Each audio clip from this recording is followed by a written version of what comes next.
parecido a lo que va a ser la gran configuración de 2026. O sea que ahí ya las semillas que plantemos van a darnos una idea de cómo vamos. Ahora es difícil valorarlo. Yo diría que vamos razonablemente bien, por lo menos en lo que concierne al crecimiento espiritual promedio.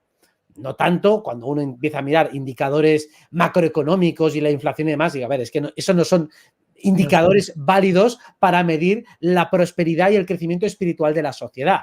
O simplemente vas a buscar los individuos más anodinos y desconectados, los que están más enchufados a la Matrix, tampoco te sirven para hacer un calibraje de cómo está. Aquí, sobre todo, hay que escoger y mirar a el grueso, el 10-15% de la población que ya está claramente comprometida con su camino y ver cuáles son los pasos y escalones que están dando cada uno de ellos. Es ahí donde se puede medir el progreso. El otro 80-85% de la población no sirve para medirlo. E incluso en ese, si acaso, habría que mirar a los que están un poquito más abiertos, los que están un poquito más despiertos para empezar a medir. Claro, si uno mira el grueso de la población, es que dice, esto estamos peor que nunca. Digo, bueno, porque hay muchos que realmente están más dormidos que nunca, por razones que ni siquiera podemos llegar a mencionar, pero que son fisiológicas. Y de ahí que entendamos que tenemos que aprender a escoger los buenos indicadores de medición para poder hacer un calibraje. Y es muy fácil que nos fijemos solo en la anécdota personal, que hoy fui al banco y la gente estaba muy tonta. Digo, a ver, eso no te sirve para medir nada. Haz un calibraje energético y también fíjate en los divulgadores, en la gente que esté en los grupos, a ver si van poco a poco asentando conceptos que tenían muy difusos en 2020 y que ahora pues poco a poco ves que sí, que eso ya está más que asentado y las preguntas filosóficas y los planteamientos son mucho más avanzados. Pues para mí eso es donde podemos realmente medir y yo creo que vamos bastante bien. Qué lindo. Robert, como viajeros cósmicos que somos, yo siempre estoy pensando en esto de cuál es la misión, el propósito por el que vinimos. ¿Es vivir en plenitud esto o ser simplemente, no sé, testigos oculares de esta experiencia y ir manifestando y mandando el informe a donde sea? Hay muchas versiones de los hechos y yo creo que puede haber matices entre unos y otros. Para mí la plenitud creo que es deseable en todo ser. O sea, creo que ese es un atributo universal que todo ser busca en términos generales, pero tal vez en términos encarnatorios particulares, y además eso es muy notorio, pues en bebés que mueren a los pocos meses o en abortos, donde claramente el objetivo de esa encarnación no puede ser la plenitud. O sea, que hay muchas vidas en las cuales por su corta duración o por otras cuestiones, no puede ser un propósito fundamental el alcanzar la autorrealización, o sea, que puede ser que en algunos casos se dé eso, vengo como un alma de sacrificio, vengo a crear un equilibrio kármico, vengo a hacer lo que sea, o sea, que puede serlo, pero digamos que todo adulto mínimamente desarrollado que ha sido tocado por la varita del crecimiento personal y espiritual, la plenitud podría ser un horizonte común de todos.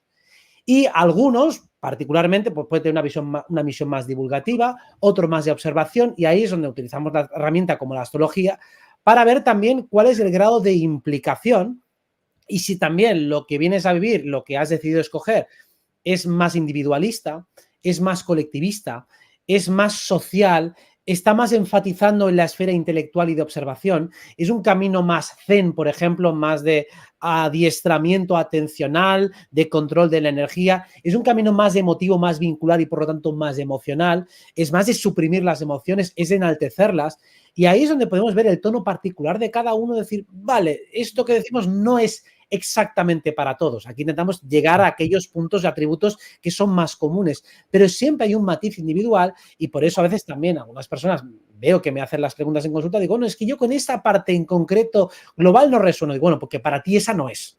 Tú tienes otra que es distinta, que además ya lo tienes que notar. Si algo te rechina muchísimo, eso no es para ti.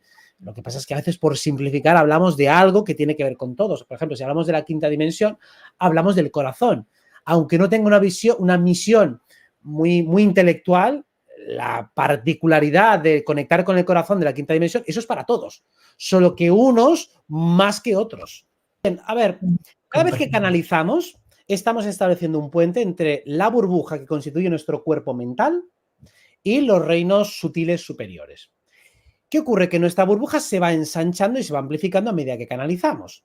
Pero claro, cada vez que hacemos una apertura en esa burbuja para que, como si haga un filamento y empieces a conectar, empezamos a encontrar resistencias. Es decir, cada vez que yo quiero ir un poquito más lejos y la burbuja se quiere ensanchar, choca con algún tipo de tope. Y claro, eso lo he visto de manera común. Eso significa, y ahí es la canalización, que cada vez que avanzamos nos encontramos nuevas resistencias, no las mismas, sino nuevas. Y por eso hay un momento, cuando estoy esas 3 horas en canalización, que lo que hago es intentar ensanchar ese límite, ir un poco más allá. Digo, no, no quiero otra vez lo mismo, quiero más, más, más. Quiero una coordenada nueva, quiero un factor nuevo, algo que no he considerado, algo que no he visto hasta ahora, algo que me ayude a reordenar mejor lo que está dentro de la burbuja.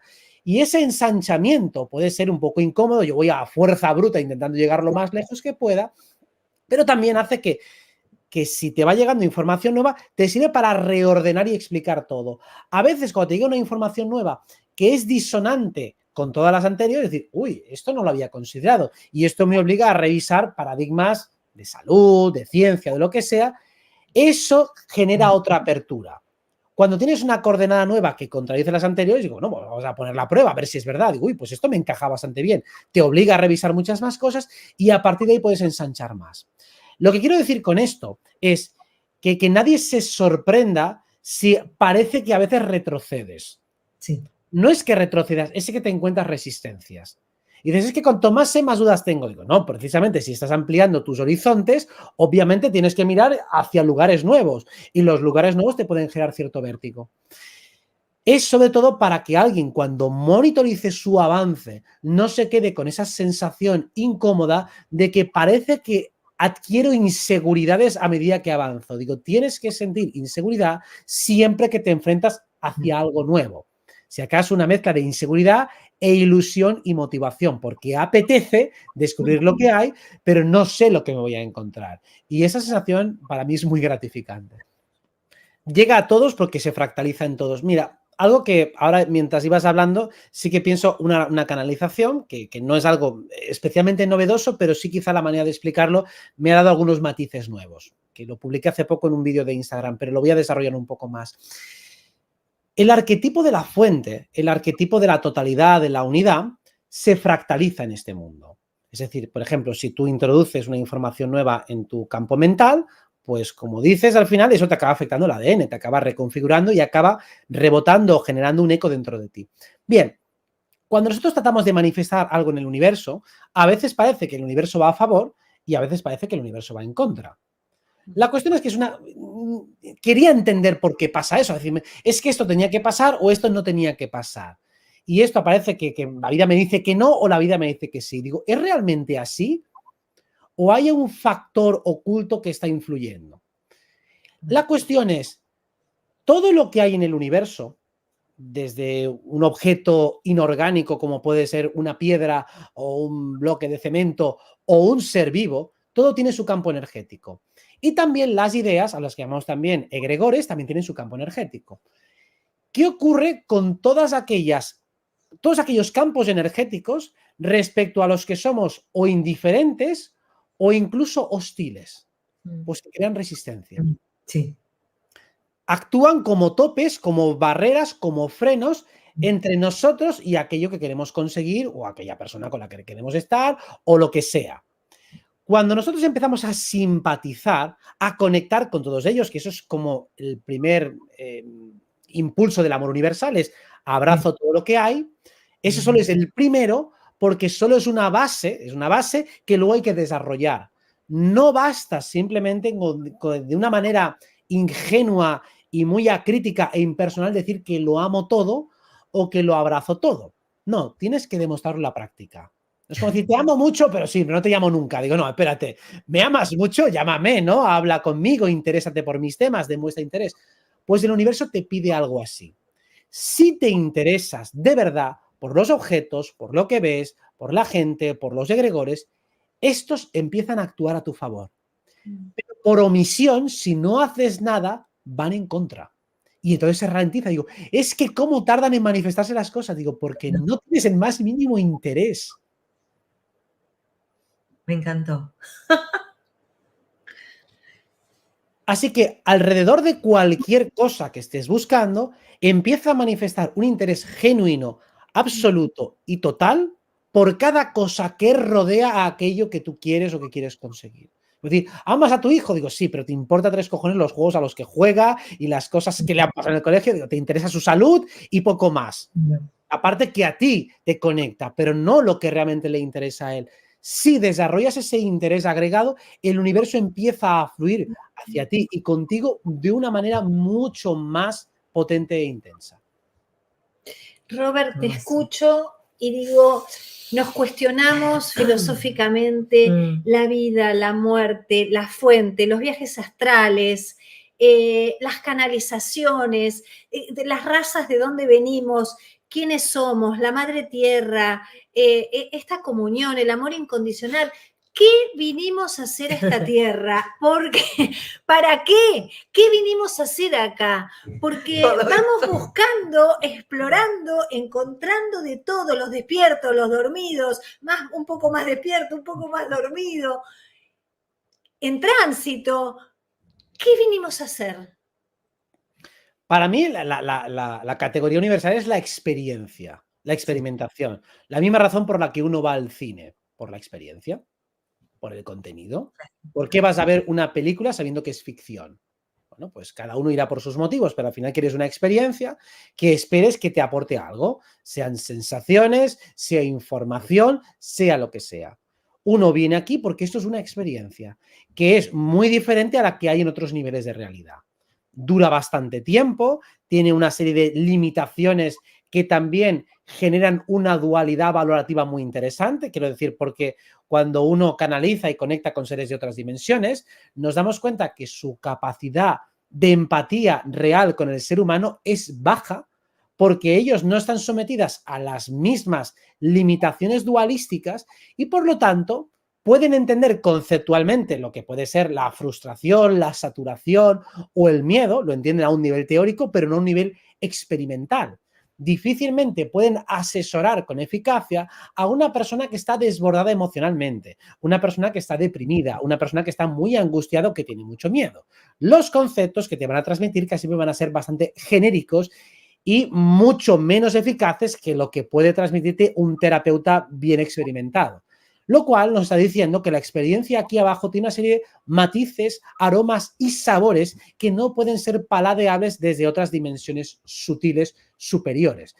Entonces, aunque solo sea por el orgullo de encarnar aquí, vivirlo y llevarlo con cierta elegancia, ya es más que suficiente como reto y desafío para la mayoría de los seres decir, oye, yo sobreviví a la Tierra, yo sobreviví a la humanidad, o mejor dicho, no, yo viví en la humanidad, sobreviví, ¿no? Porque si has vuelto es que has muerto, pero yo pasé por allí y aquí estoy de nuevo y la verdad es que volvería a repetir, como dirían muchos, o sea, la mayoría repetimos, o sea que si repites, yo creo que tan mal no estará.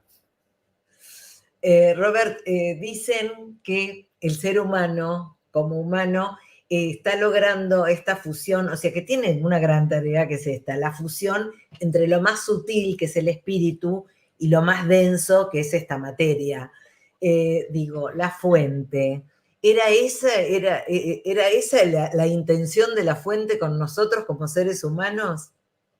Es una de ellas, es decir, uno de los impulsos que desde mi punto de vista tiene la fuente es expandirse y llegar hasta lo más alejado posible de ella que se pueda. Es decir, hacia el nivel mayor de densidad, como puede ser una piedra, una roca, un átomo, no sé qué sería lo más denso, pero la parte más densa, más alejada, más inanimada, más inorgánica, más separada de la conciencia, y luego poder hacer los ensamblajes, es decir, esa conexión entre me alejo y me acerco como si fuera un acordeón.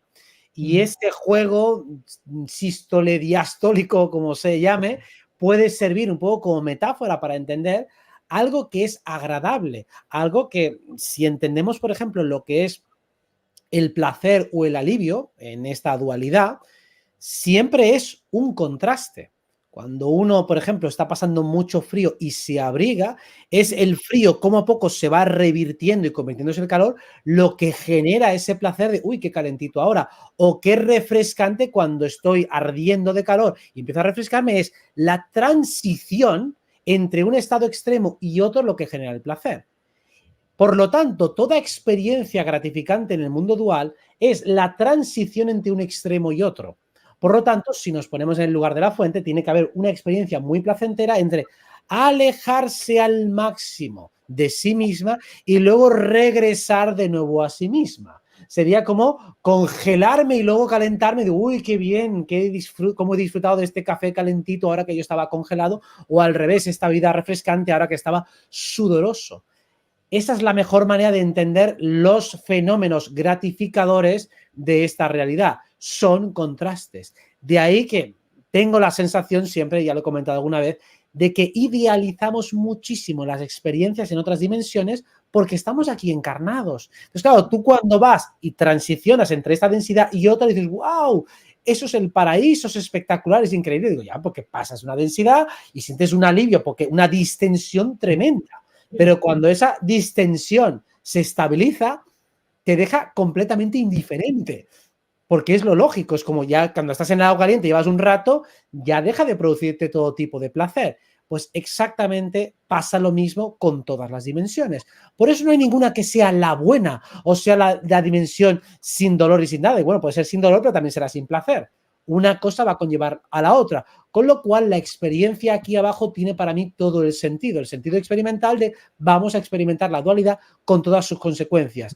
Los placeres más intensos y las gratificaciones más interesantes del amor se tienen que dar como contraposición al dolor y al sufrimiento que tiene este mundo. O sea, que estoy seguro que los picos mayores de satisfacción se dan en esta realidad. Qué lindo. Robert, sos muy activo, sos incansable, te gusta ir por más. ¿Cuál es un desafío tuyo personal en este momento? Íntimo, filosófico, ¿qué te desafía hoy? Mucho más dominio tanto de la canalización como del viaje astral. O sea, en esos puntos veo que el margen de mejora es gigantesco, es enorme. O sea, estoy haciendo bastantes cosas, pero todavía soy muy rudimentario, muy pobre y muy torpe en comparación a lo que intuyo que se puede conseguir. Entonces, es el lugar en el que veo una curva de posible desarrollo gigantesca. O sea, que en 30 años puede haber mejorado multiplicado por 10 o por 20 lo que hago ahora. Entonces, claro, me interesa mucho enfatizar en ese punto, entender los detalles, los matices, las experiencias para comprender mejor esa otra realidad, porque es que realmente veo que es muy ventajoso poder poco a poco ir adentrándose más en ese mundo, comprendiendo mejor este mundo y sobre todo entendiendo que lo que haces allí afecta aquí. Claro.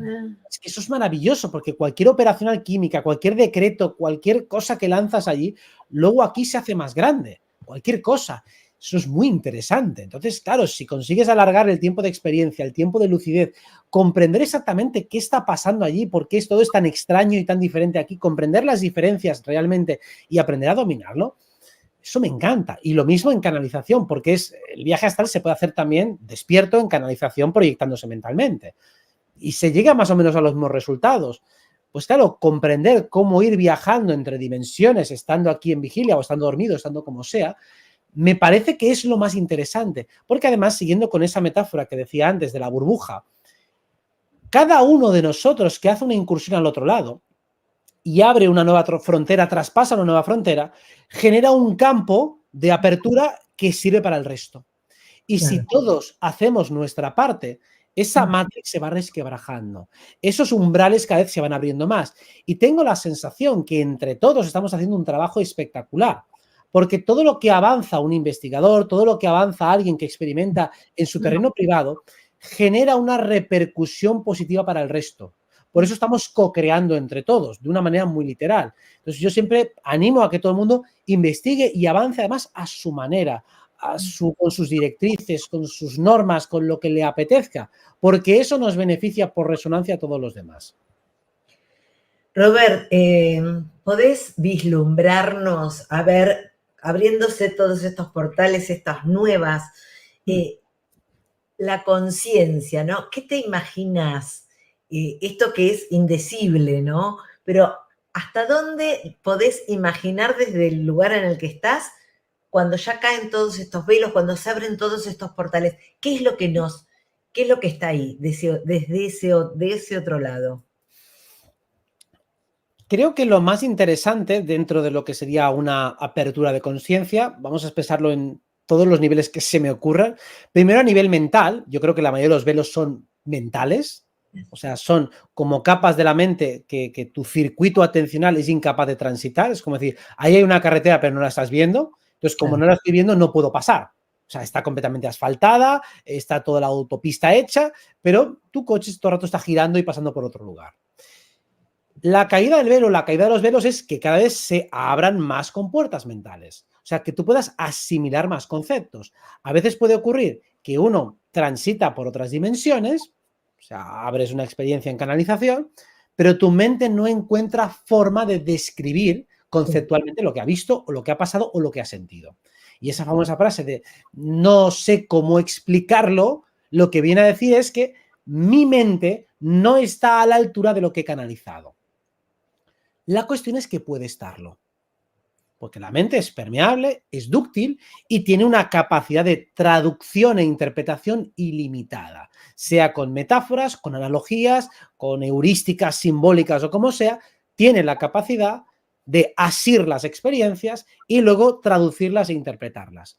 La caída del velo, para mí, tiene mucho que ver con el despeje, amplificación y apertura de todos los carriles mentales para que encontremos metáforas, analogías e interpretaciones para poder explicarlo todo. Si se abre a nivel mental, a nivel de corazón, a nivel sensitivo y a nivel físico también lo hará. Porque para mí la compuerta mental es la más difícil. Si se abre la mental, las otras van solas. El corazón es mucho más fácil, porque el corazón puede comprender muchas cosas antes que la mente. El corazón, vale, dispara lo que quieras. Uno puede tener una certeza absoluta en lo divino, en lo espiritual, digo, sí, pero eso lo necesitas anclar y si no tienes el sustento mental, eso queda muy cojo. Y de ahí las famosas crisis existenciales. Uno tiene fe, tiene una sensación, tiene una intuición, pero sin el soporte mental, cuando tengas un evento que contraríe tus creencias, vas a entrar en crisis. Claro. Ahora, si tienes el soporte mental, vale, ya entiendo por qué ha pasado esto, para qué ha pasado esto, ya está, no hay problema. No vas a entrar en crisis, sino que simplemente tienes un desafío situacional y ya está. No hay ningún problema, no se va a resquebrajar toda tu estructura porque la estructura es firme. Entonces, para mí, lo más importante sería la apertura del cuerpo mental, que además es lo que astrológicamente se intuye que va a pasar con Plutón en Acuario, que ya está, ya ha entrado, ya llevamos 2 meses, y Urano en Géminis, que entrará todavía dentro de 1 año y medio más o menos. Esos 2 puntos combinados, Urano en Géminis serán 7 años, es lo que va a generar, a mi modo de ver, la mayor caída de velo, que es la caída del velo mental. Robert, nosotras desde acá, desde el canal, con tantos comentarios, a veces vemos mucha gente que nos dice algunas preguntas o que van por unos lugares y decimos, sería bueno hablar de tal cosa para esclarecer, para dar una mano, entonces hacemos unos vivos. Vos, desde tu experiencia que canalizás y tenés esta otra información, y en los viajes astrales y en esto que podés captar en algún punto, y también con el conocimiento astrológico, ¿no? La masa, lo que está pasando a la gente. ¿Qué te parece, qué mensaje crees que es bueno que sea dicho? Que vos puedas aportar, sumar a tanta gente, en este momento somos 1.800 personas en un día de semana y en un horario también que por ahí da distinto en el mundo. Esto es que mucha gente también, hay muchas preguntas, mucho apoyo, hay mucha gente que quiere una palabra, un aliento, que sabe lo claro que sos. ¿Qué pensás que es digno de ser dicho, que colabora en este momento planetario? Para mí, el punto más importante en estos momentos, teniendo en cuenta que va a haber una gran apertura del cuerpo mental, o sea, que el velo va a descorrerse ahí, es que hay que hacerse muchas preguntas y aunque no todas pueden responderse al mismo tiempo, porque es verdad que a veces te surge una pregunta para la que no tienes respuesta, luego otra, es importante ser capaz de apuntárselas y sostenerlas. O sea, aquellas preguntas que no puedas responder, guárdatelas, no las olvides, no las borres. Y tampoco que una pregunta que pueda ser retadora en un momento dado, o sea, o que incluso contradiga parte de lo que es tu filosofía en un momento dado, no lo borres o lo derrumbes todo solo por un argumento que aparentemente va en contra. Puede ser que haya una explicación más amplia. Entonces, ni ignores la pregunta, ni derrumbes todo el sistema porque hay alguna pieza que no te esté cuadrando. Porque muchas veces el campo de juego es más grande del que pensamos y no hay aparente contradicción, o sea, no hay contradicción real, pero puede parecerlo muchas veces. Entonces, nos damos cuenta muchas veces, claro, la idea que cada uno se forma de algún concepto, pongamos la quinta dimensión o lo que sea, dado que no todos decimos exactamente lo mismo, pues al final hace que uno se haga su propia síntesis y dice, bueno, pero este contradice al que dijo el otro y tal, y al final pues no me creo nada porque veo que cada uno ha dicho algunos matices distintos. Claro, no debería ser motivo de dudar absolutamente de todo, o mejor dicho, considerar que todo es falso, porque a lo mejor hay puntos que pueden no acabar de encajar, sea por la terminología empleada, sea por los conceptos de cada uno, o incluso porque uno puede estar equivocado y los otros no, es decir, que también podría ser eso. Entonces, noto mucho, vamos a poner un ejemplo muy claro, ¿no? La New Age, cómo se estigmatiza todo aquello que huela a New Age.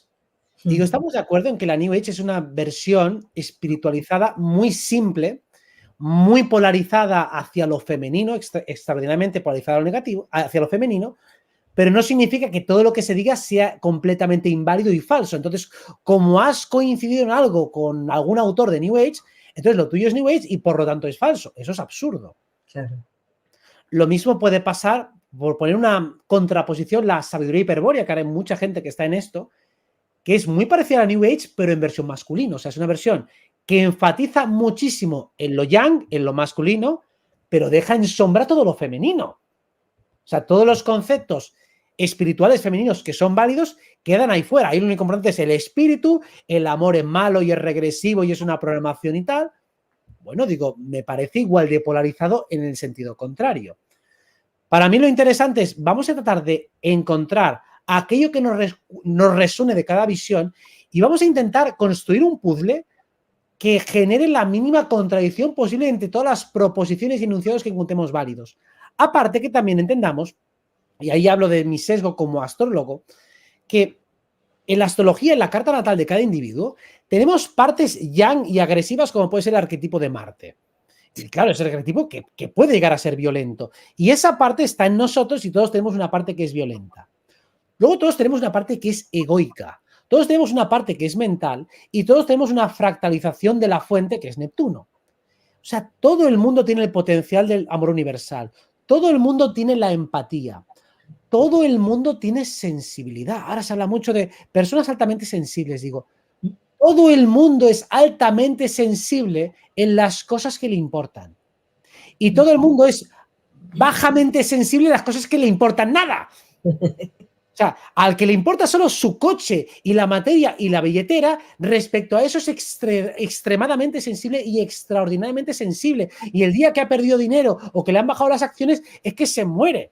Y está percibiendo, intuyendo cada vez que alguien le quiere quitar dinero porque es extremadamente sensible respecto a lo mejor una cuestión material.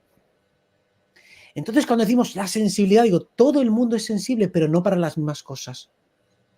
Y ahí es lo importante, ver que esos patrones arquetípicos los tenemos todos. Y si hay un mensaje que hay que dar es, todos tenemos un poco de todo. Lo que cambia es la distribución y la proporción. Y lo que desde mi punto de vista es el crecimiento espiritual es, ¿eres capaz de reconocer todas esas partes y armonizarlas entre sí? ¿Puedes hacer que la parte agresiva hable con la parte diplomática y lleguen a un punto de entendimiento? Digo, bueno, ¿cuándo es legítimo que te defiendas? ¿Y cuándo es ya que te estás sobrepasando? En la parte de amor incondicional, ¿cuándo es legítimo que apliques ese amor incondicional? ¿Y cuándo es mejor que lo dejes a un lado porque genera injusticias? Porque el amor universal e incondicional puede hacer que a lo mejor perdones algo que no deberías perdonar, O sea, me refiero en lo fáctico, en el corazón puedes perdonarlo, pero a lo mejor desde fuera tienes que marcar un límite, o cuando a lo mejor le estás dando de comer a gente desconocida y estás desconsiderando tu familia. Bueno, pues podemos llegar a un punto de unión y de comunión entre todas las partes que nos componen, asumiendo que cada una por separado genera contradicciones con las otras. Si conseguimos eso, habremos dado un paso de gigante. Robert, hoy hablabas de la apertura del cuerpo mental y pensaba, digo, ¿cómo entrenás vos eso en vos? Y contestaste enseguida con las preguntas que te vas haciendo. ¿Hay alguna pregunta que no te hayas podido contestar o que esté ahí como la pregunta? Sí, es lo que estoy tratando de resolver ahora con el tema de la salud. Comprender exactamente todos los mecanismos básicos que operan en la salud. O sea, básicamente la pregunta es, ¿cuáles son todas las razones por las que alguien puede enfermar? Las psicosomáticas, las de naturaleza física. Podemos decirlo que algunas enfermedades o algunas molestias o desajustes vienen por choque, por confrontación. Por ejemplo, tienes una colisión, te rompes una pierna, o tienes frío, o tienes calor, o tienes un ataque electromagnético. O sea, puede haber una causa externa puramente confrontativa. Luego hay otras que funcionan por acumulación. Por ejemplo, por desgaste, por hábitos que en pequeñas dosis no pasa nada, pero si vas acumulando con el tiempo generan algún tipo de problemática. Otros son por sobreadaptación. O sea, porque intentas adaptarte demasiado a una situación y te vas quemando y tu cuerpo hace lo que puede para tratar de regularse. Otras son por omisión, es decir, porque tengo algo importante, pero por evasión intento no mirarlo y genero un desgaste psicológico por omisión. Y cómo el cuerpo se defiende, se protege y se adapta en todos los supuestos, no he llegado a cuadrarlo todo. O sea, sí, más o menos tengo el mapa hecho, pero hay algunas cosas que no acabo de entender. Por ejemplo, hay algunas molestias o enfermedades que parecen kármicas, otras que parecen constelacionales. Es decir, por ejemplo, pongamos que en una familia hay una dolencia hepática que cae prácticamente a todos los miembros de la familia. Y claro, dices, aquí hay algo que es colectivo. Parece que los órganos implicados en todos los individuos están repartiendo una sobrecarga entre ellos, sea porque a lo mejor no se falta alegría o falta optimismo en la familia y entonces se sobrecargan todos y parece que algunos miembros de la familia se solidarizan. Un poco como con las mascotas, ¿no? A veces la mascota está somatizando las problemáticas que tiene el dueño. Entonces, claro, aquí hay un principio, por ejemplo, de resonancia y de equilibrio simbiótico y osmótico entre individuos. Eso sería, por ejemplo, otra causa de enfermedad que sería una sobreadaptación solidaria. Es decir, te conectas, te simbiotizas con el entorno y estás absorbiendo y haciendo el trabajo de otros y en esa crisis curativa compartida estás llevándote los síntomas que debería llevar otro. Entonces, hay tantos fenómenos, tantas causas, tantas variables que todavía no he podido armar en un plano de manera que sea clara y comprensible. Todavía la manera que tengo de explicarlo es demasiado compleja. Entonces, estoy intentando simplificarlo y me está costando muchísimo. Robert, estar con vos también es imposible que no te preguntemos sobre los ángeles. Estas presencias que colaboran en este tránsito en la Tierra, ¿cómo convocarlas? ¿Están cercanas? ¿Están en todos? ¿Hay muchos ángeles entre nosotros? ¿Hay ángeles humanos? Contanos lo que quieras. Hay una gran cantidad de ángeles, entendidos como unas energías primordiales que actúan como intermediarias entre lo divino y lo humano, entendido lo divino desde el sentido más amplio de la palabra.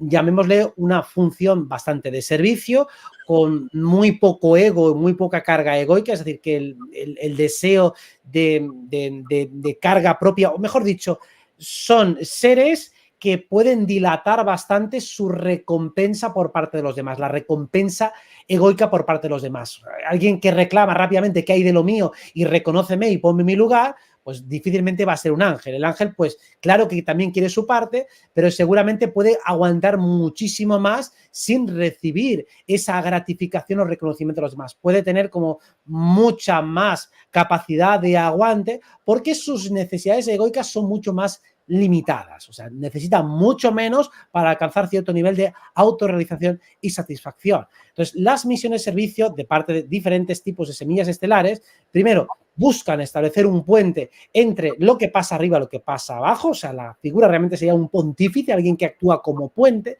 y por lo tanto hay una inclinación y un interés superior por comprender las leyes que rigen el universo, las leyes que rigen la vida.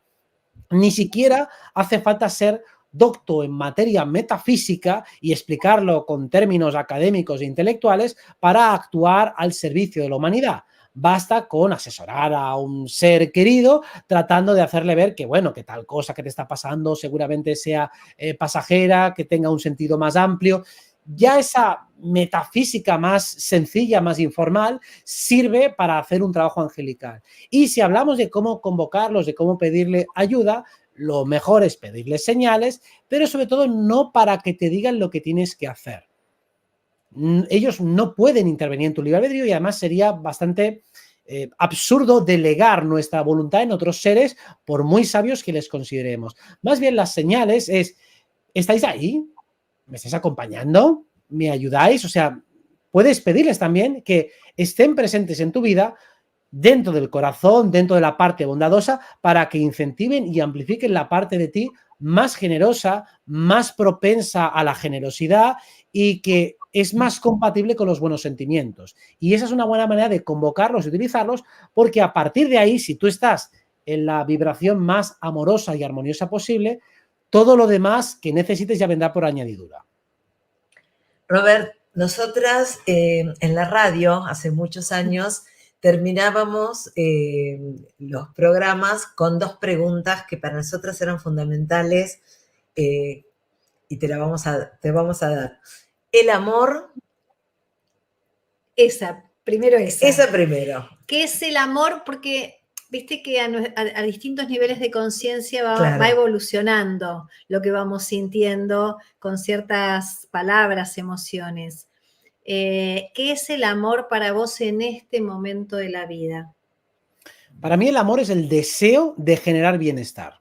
Ay, qué lindo. Si es amor propio, es yo quiero crear bienestar en mí. Si es amor por otro, quiero generar bienestar por otros. Y si es amor universal, quiero generar bienestar por todos. Claro, entonces, ¿qué ocurre? Que los amores más individuales, crear bienestar en una área puede generar malestar en otras.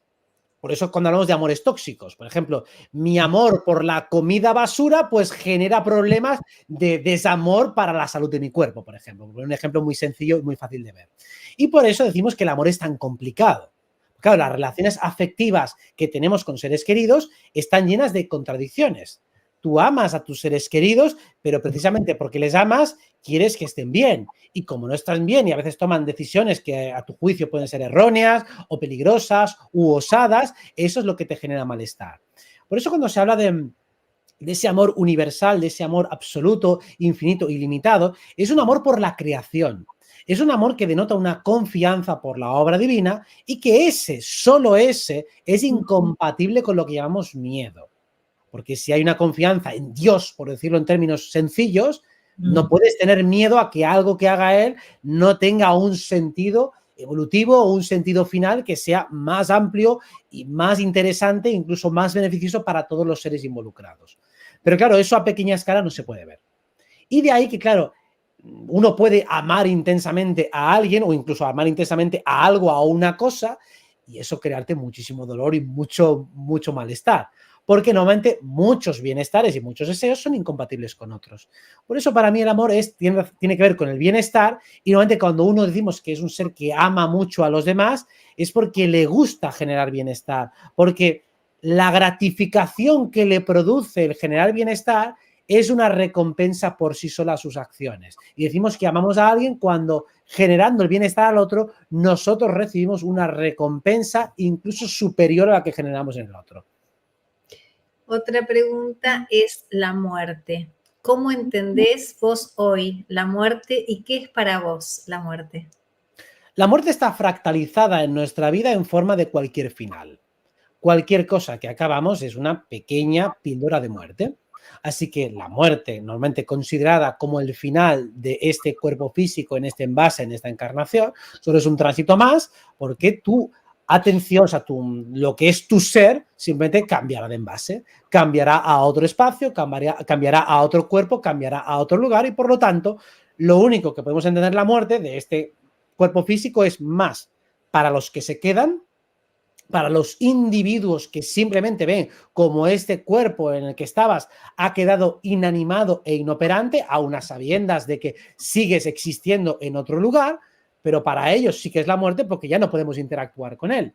Pero el ser que simplemente ha abandonado este envase sigue su periplo evolutivo, sigue funcionando, sigue viviendo. Y desde ese punto de vista no hay tal cosa como la muerte. La muerte no existe en términos de finalización de la consciencia o finalización de la actividad consciente. Simplemente esta cambia de envase, al igual que durante el sueño cambia hacia otro lugar.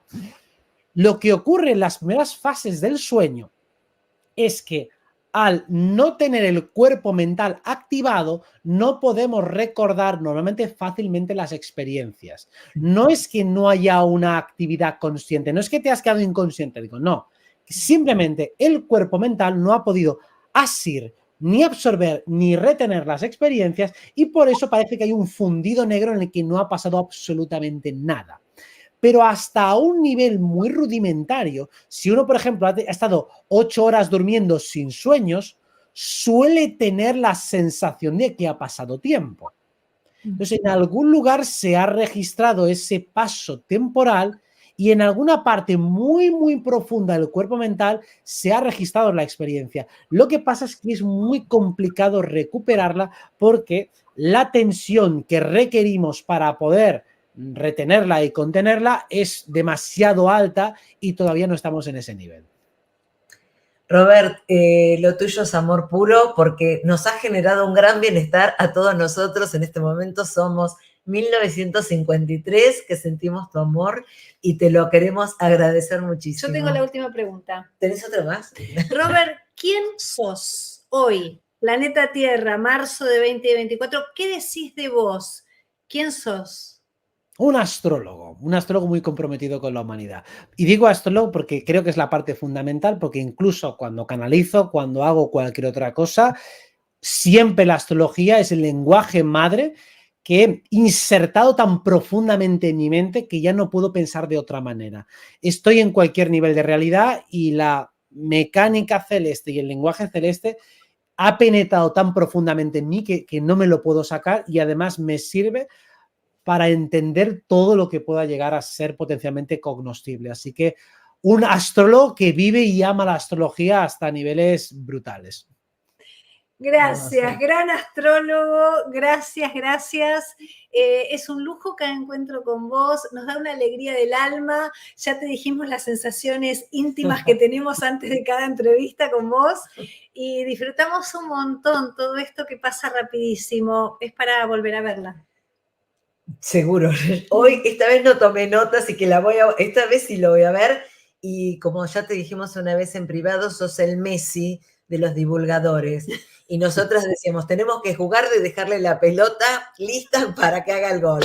Uno atrás de otro. Te lo agradezco en el alma. Nos hiciste una goleada tremenda. Fue una gran goleada. Así que muchísimas gracias y sabemos que te gusta el fútbol. Me encanta. Gracias, querido, a todos los que están ahí en este planeta Tierra. Gracias por el cariño, gracias por estar, gracias por toda esa presencia que es inspiradora y que también es gasolina para todos nosotros. Besos. Y abrazos a todos. Bendiciones para todos. Gracias, Robert. Gracias.